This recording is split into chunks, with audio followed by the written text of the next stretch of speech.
Hello everybody and welcome to today's video. My name is Kaylee Rademaker. I'm an INFJ 9-wing 1 and today we're going to talk about why you're flaky based on your Enneagram. If you don't know what flaky means, it's like canceling plans last minute or just, you know, not holding to your plans that you've made prior. So let's get into it. Type 1. Why is type 1 flaky? You're not. I would say type 1 is probably the least flaky type I can really think of.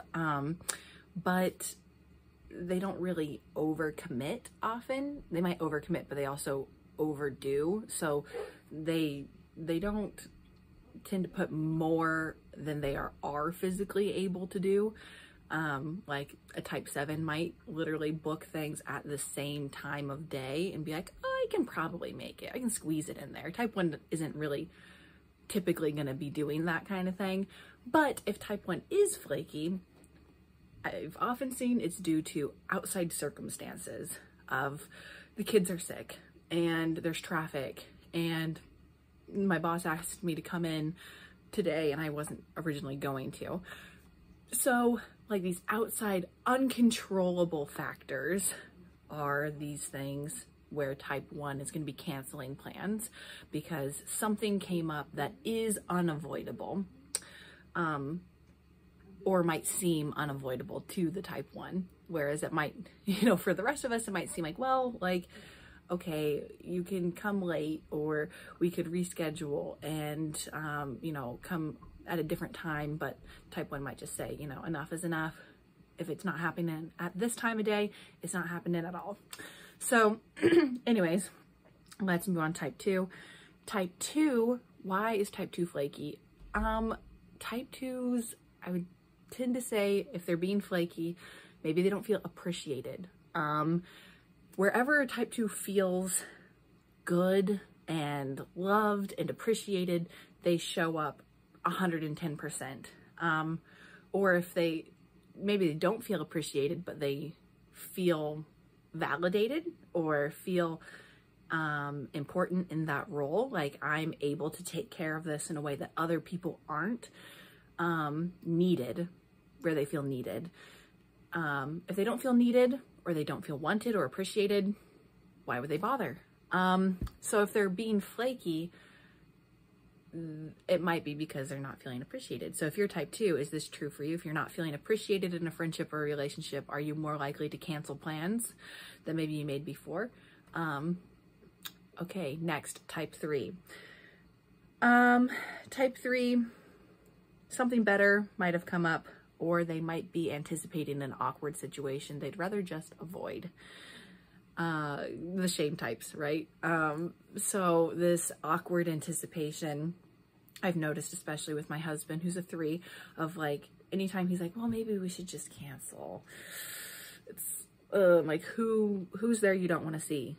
What conversation are you going to have with somebody that you don't want to have? Like,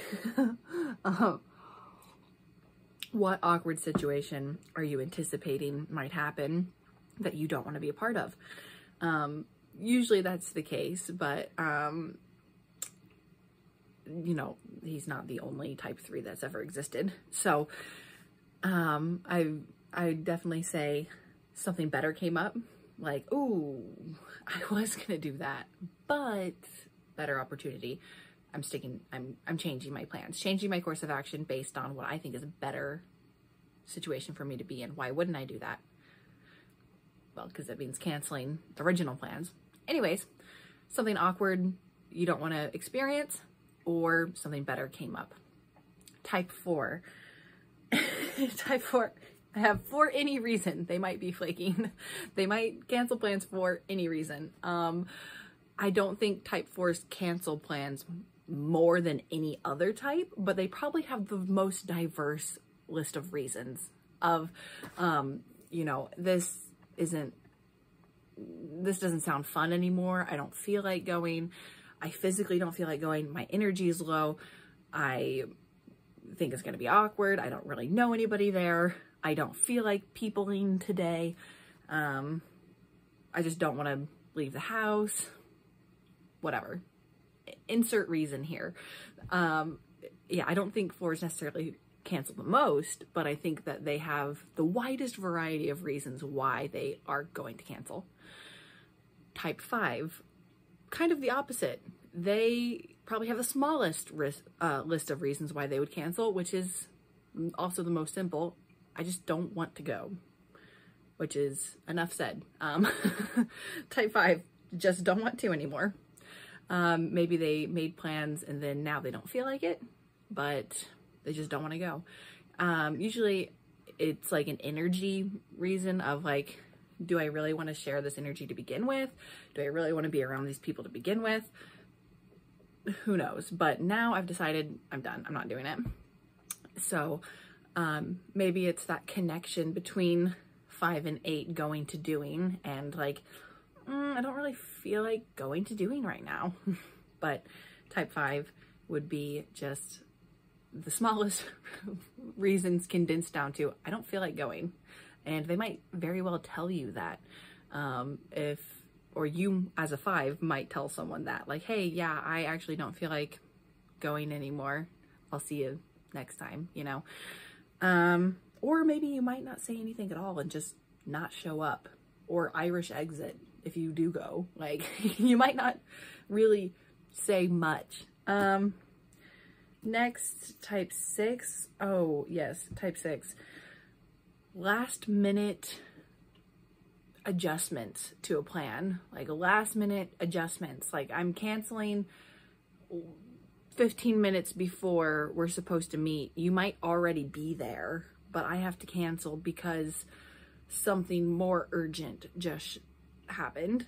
I think this is where 6 and 1 could look similar, where it's like, oh, well, this outside inevitable, out of my control thing just happened and now I can't show up.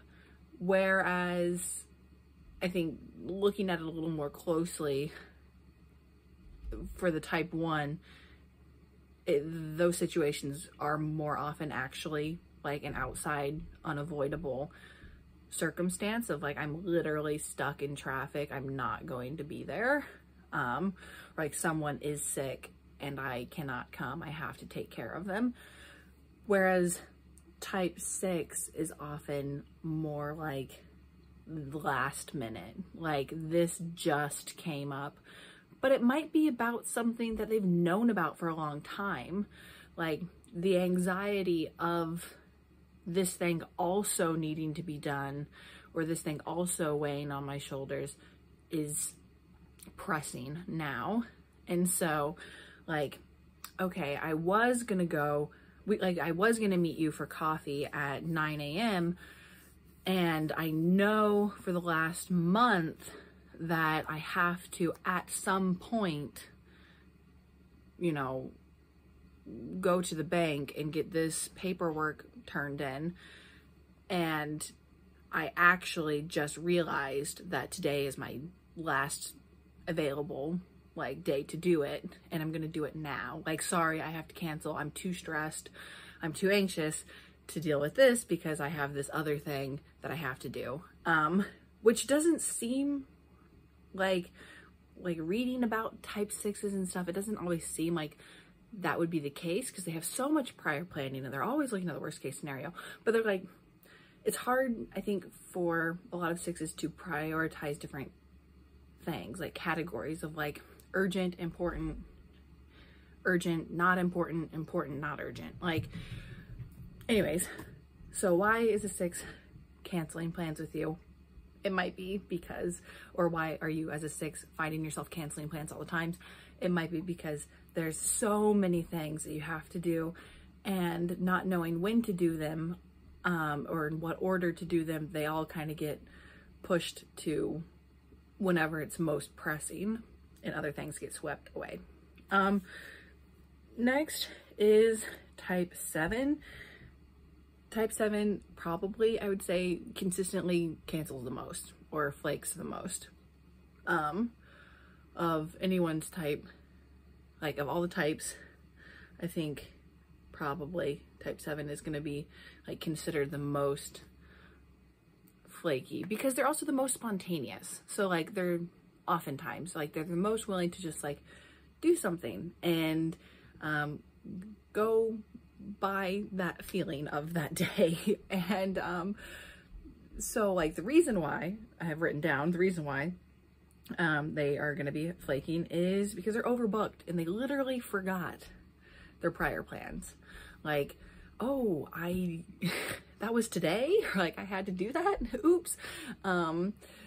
Yeah, like literally just too many things. I think I mentioned with type 1 of like, I have these two things at the same time of day. I can probably squeeze it in there, and trying to actually do that or not realizing that you committed to both things in that day. And so then just being drained and exhausted and not having enough time if you're trying to do everything. And like, is it really fun or is it just distracting and filling your time? Anyways, okay, type 8. I'd say type 8 is pretty similar to type 5, just they don't want to go. But they'll probably seem more flaky than type 5 because they'll agree to doing more than a type 5 might. Like a type 5 might just say like, I want to do this thing. And if they do cancel, then, you know, they had 3 plans this month that were on paper to go do these things. And then they canceled one of them versus type 8 who might have 3 things on their calendar, but every day they add more things to that day or to the next day or the next couple days. But like, it just doesn't sound good anymore. Like it's not exciting anymore. Like in the moment, I was really excited about doing this, but now not so much. I don't feel like doing it. How cringy is this? I'm going to relate a meme that I saw a while ago, but it was like, you know, some person like looking all happy and then some person looking all sad. And they're like, when I realize I made plans when I was feeling extroverted, but now I'm feeling introverted and I actually have to follow through. And like, I think that kind of probably applies to like everyone a little bit. But I think of that a lot with type 8 of like, in the moment, you know, I would have done everything. I would have, you know, gone full force, but now it's kind of died down. Like the energy is not really there anymore. It's not really the same vibe anymore. It's not really appealing anymore. It doesn't sound fun anymore. Which I think you could think that's maybe how the 7 would be more often. I'm not sure if the 7 is going to be canceling plans as often because it doesn't sound fun anymore. They like leave their options open a little bit more than 8s do. 8s will commit because it sounds fun or it sounds exciting or invigorating or challenging, and then later on realize like, okay, now the feeling is gone and I'm done. But then last is type 9. Type 9, why are they flaking? Because they didn't want to say yes in the first place. Like a problem with boundaries that go back further than right now when they're telling you, sorry, I'm not going to make it, is like probably the moment that you asked the 9 or you were asked as a 9, like, hey, can you do this thing for me? Can you help me move on Saturday afternoon? You know? And you say, yeah, sure. I guess. Like that moment when you're like wheels turning, those wheels, they're turning, trying to like think of a way to get you out of it without saying, no, you can't. So like the problem of like not saying, let me think about that for a little bit and I'll get back to you. Or no, I'm not sure if I'm going to be able to commit to that. And I actually am not going to be able to commit to that. Sorry, thank you for thinking of me, but I'm not going to be able to do that. Not saying that in that moment leads to like up until 10 minutes before the event being like, hey, I actually feel sick. I can't come. And you might actually feel sick. Like you probably made yourself sick feeling like how much you did not want to do this and how, oh, they're going to be so disappointed in me if I don't come and whatever. But not saying no a long time ago is probably the reason why you're flaking now. So anyways, I think that's pretty much everything for today's video. Just a quick one of all the reasons why you might be a flake. Leave in the comments below what your type is and why you cancel plans, because I'm interested to learn more from each type, and if I was just way off, or if I got it for you. Anyways, so let me know, and I'll be interested in seeing you guys again soon. Okay, bye.